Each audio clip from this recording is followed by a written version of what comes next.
Oi gente, eu sou a Rô, sejam bem-vindos à minha biblioteca e hoje nós vamos conversar sobre o livro O Beco das Ilusões Perdidas e a sua adaptação.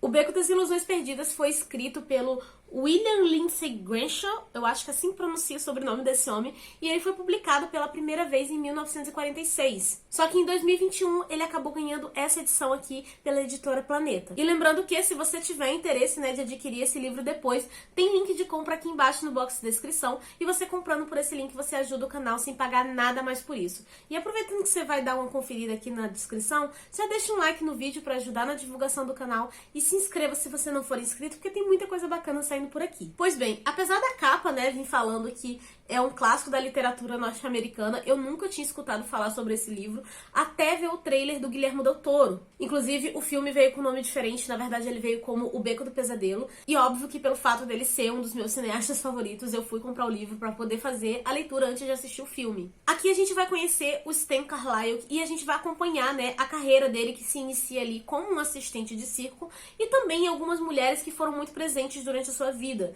no caso sendo 3 delas, a Zina, a Molly e a doutora Lilith. E assim, o Stan, ele é um cara que ele é muito ambicioso, inteligente e tudo mais, só que ele é um tanto cruel também, e ele até sobe bem rápido ali na hierarquia do circo, e daí em diante ele quer crescer até fora desse circo, tanto que ele sai de lá e ele vai atender ricos, crédulos dentro das mansões deles, e ele vai estar se aproveitando de habilidades que ele aprendeu dentro do próprio circo para isso. Só que logo no início da narrativa a gente percebe que tem algo de muito errado ali, porque nada é tão fácil assim e tudo tem um preço. E a gente vê, que o Stan tá disposto a fazer qualquer coisa pra crescer na vida. E assim, não é tão agradável de você acompanhar o Stan, porque eu acho que tudo na vida tem que ter um limite, e ele começa a passar desses limites. Logo ali no início, enquanto ele tá no circo, a gente vê que tem algumas mentiras que ele cria, mas você ainda fica assim, tipo, tudo bem, é um truque. Todo mundo sabe que no circo as pessoas fazem truque, as pessoas já esperam isso. Mas a maneira que ele vai manipulando as pessoas à volta dele, não só o público,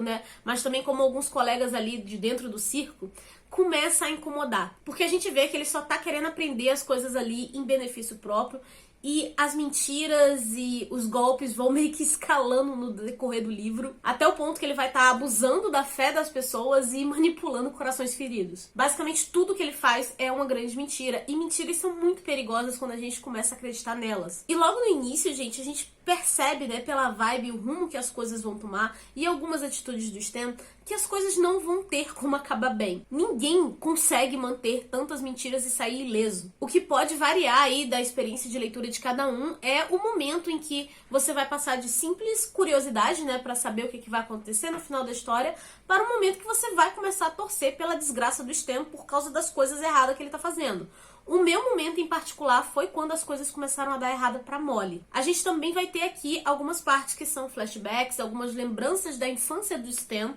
E assim, gente, o que eu mais gostei nessas partes é porque elas explicam muita coisa sobre o comportamento do Stan. Algumas coisas até que foram traumáticas ali pra ele na infância, mas eu gostei porque o tom que o autor coloca na história, ele não tá tentando justificar o fato do Stan ter se tornado um golpista mau caráter, sabe? Ele só tá mostrando como que é a construção do personagem. Durante a leitura eu também tive uma certa mistura de sentimentos. O primeiro foi que logo ali no início, que eu percebi que as coisas iriam dar errado, eu senti um pouco de pena do Stan, porque eu vi o quanto que ele era um cara, assim, realmente com um potencial, realmente inteligente, e ele tava com tudo na mão, sabe? Literalmente tudo na mão, e eu tava vendo que ele ia deixar as coisas escaparem por conta da ganância dele. E o segundo sentimento que eu tive, foi de torcer pela desgraça dele. Eu queria que ele se lascasse mesmo. Ele abusou de todas as pessoas à volta dele, ele manipulou e brincou com a fé e o sentimento das pessoas, e isso é uma coisa até que pega num ponto pra mim que me incomoda. Eu detesto quando as pessoas se aproveitam da fé de outras, sabe? Pra conseguir só os benefícios dela, e a pobre da pessoa tá lá se entregando e confiando e acreditando numa mentira. E durante todo o processo, que essas coisas vão acontecendo, o que eu achei muito interessante foi que o autor deixou bem claro que o dinheiro não é o culpado. Não é o dinheiro que vai corromper o ser humano nem nada do tipo. A única questão é que o dinheiro vai mostrar quem as pessoas são de verdade. Outro tema, assim, muito presente dentro do livro é a questão do medo. O medo é um sentimento natural do ser humano, mas ele pode ser usado para controlá-lo. Inclusive, o momento de virada aqui da história, eu gostei muito, porque mostra que realmente o autor estava sabendo explorar essa temática. Porque, assim, pessoas que têm muito poder nas mãos, às vezes elas esquecem que elas também são humanas e que elas também têm medo, assim como qualquer outra pessoa. Esquecem também que elas podem encontrar pessoas tão poderosas quanto ela. E duas coisas que podem levar uma pessoa à queda é a falta de experiência ou o excesso de confiança. E nisso eu amei o final desse livro, porque tanto pelo que acontece em si com o Stan, eu achei que foi um final assim muito satisfatório, quanto também com uma estrutura narrativa em que, literalmente, as últimas páginas desse livro fazem conexão com as primeiras páginas, com coisas que foram ditas lá no início. Só que, apesar de eu achar esse livro super interessante, ele trazer todo esse ensaio sobre a natureza do mal, sabe? Eu não sei se eu recomendaria esse livro pra todo mundo. Primeiro porque o Stan não é uma pessoa fácil de você acompanhar, você realmente se irrita com ele, por você ver todas as mentiras e tudo que ele tá fazendo. E ele também é um livro que tem essa temática de circo, de shows, apresentações, até mesmo a questão de espiritualistas, né? Principalmente naquela época onde ficou meio que popular fazer sessões espíritas para conversar com os mortos. Aí, se você não gostar muito dessa temática, talvez você se incomode, porque tem algumas partes dessas apresentações e tudo mais que elas são bem descritivas e isso pode se tornar um pouco cansativo. Eu mesma que gosto bastante dessa temática, teve um momento ali que eu achei que a história tinha uma barriguinha, sabe, que ficou um pouco mais lenta ali no ritmo, mas ainda assim eu tava bem presa na história, tá, gente? Porque eu realmente queria ver a desgraça acontecendo com o Stan. E essa questão, né, da desgraça acontecer com ele é algo que a gente sabe desde o início do livro. A premissa é justamente essa. A gente só não sabe o como que isso vai acontecer. Mas assim, gente, o final, o desenrolar das coisas, o como chegou àquele ponto e até mesmo assim, as últimas frasezinhas eu achei extremamente satisfatório, porque mostra que tudo na vida vai ter um preço. Agora vamos conversar sobre a questão de adaptação. Gente, a primeira coisa que eu tenho que falar com vocês é que eu normalmente viro e até indico alguns filmes mais antigos, quando eles são adaptações de livro. Eu tento levar em consideração a época em que ele foi gravado, né? Questões de limitações mesmo da época. E até quando o filme tem mais de uma adaptação, eu tento comentar sobre todas elas aqui.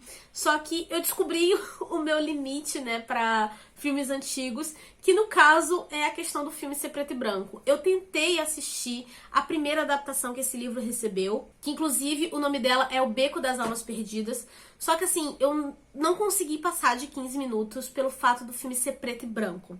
Eu tava muito incomodada com a ausência de cores, e tipo assim, o início mesmo, o enredo, sabe, parecia até estar bem fiel ao livro, pelo menos ali no começo, mas eu realmente estava muito incomodada com a ausência de cores e eu não consegui continuar. Então, se você já tiver assistido essa versão, por favor, deixa aqui nos comentários, né, para o resto da galera saber uma opinião sobre esse filme, se a pessoa vai lá tentar assistir depois, ou até mesmo, quem sabe, eu insista. Mas o foco de hoje aqui vai ser falar sobre a adaptação do Guillermo del Toro, que é um dos meus cineastas favoritos, e eu tava super empolgada pra assistir esse filme. E assim, gente, eu achei que ele fez um excelente trabalho, sabe? Não vou nem fazer mistério, ele fez um excelente trabalho. O filme começa de uma maneira muito impactante, porque a gente vai ter o Stan enterrando um corpo e queimando a casa de onde ele enterrou esse corpo. E é uma coisa que ficou na minha cabeça durante todo o filme, sabe? Porque logo daí a gente vê, né, o que é bem até ligado com o livro, que é ele nesse circo, trabalhando e tudo mais.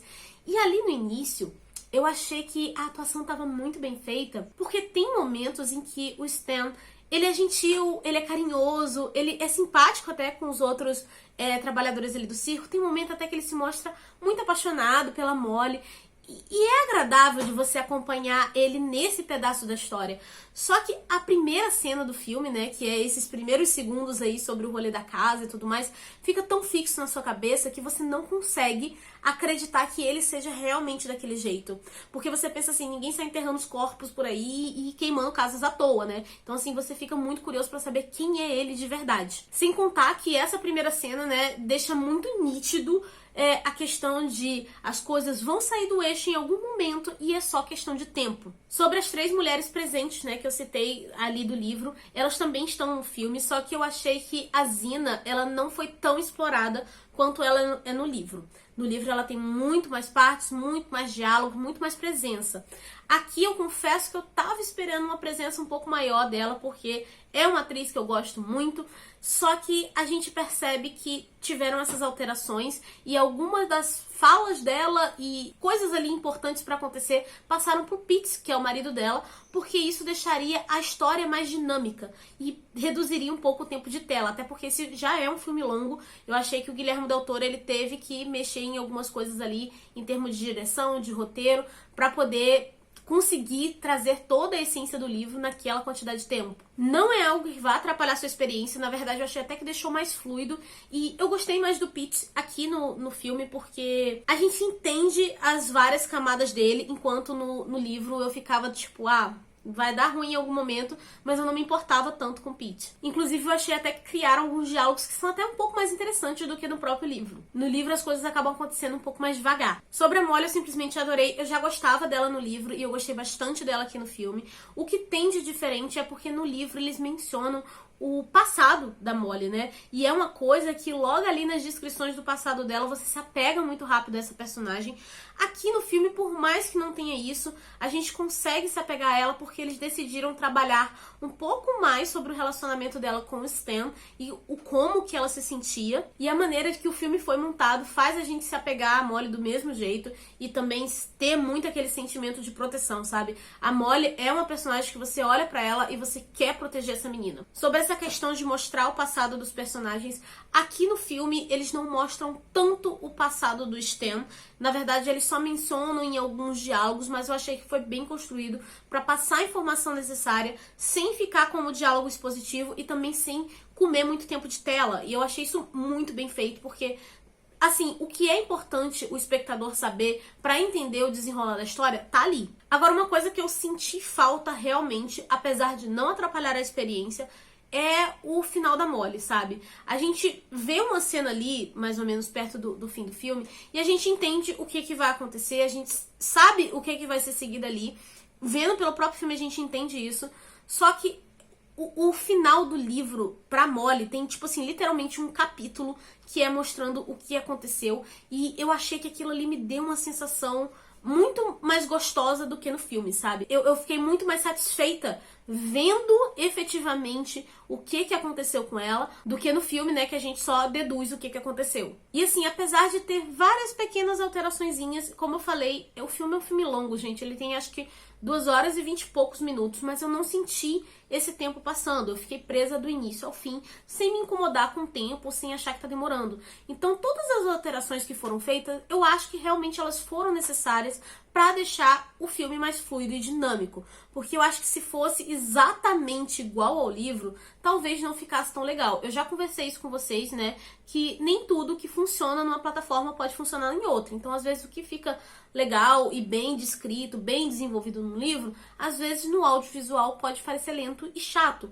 E eu achei que essas modificações foram perfeitas pra quebrar isso, sabe? Então, assim, eu acho o filme bem fluido. As atuações estão, assim, maravilhosas, sabe? Não tem o que reclamar.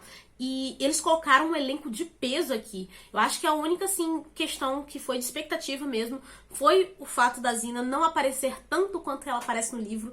E o fato de ser a Toni Collette, que é uma atriz que eu simplesmente amo, eu fiquei nessa expectativa aí, né? Mas eu achei que tudo bem, foi escolhas do filme pra poder fazer as coisas fluírem melhor. Mas, assim, de forma geral, eu acho que a atuação que mais me chamou a atenção foi da doutora Lilith. Sério, gente, essa mulher, ela tem uma presença enorme. A gente até fica um pouco confuso no início, tipo assim, meu Deus, qual vai ser a função dela nesse rolê aqui?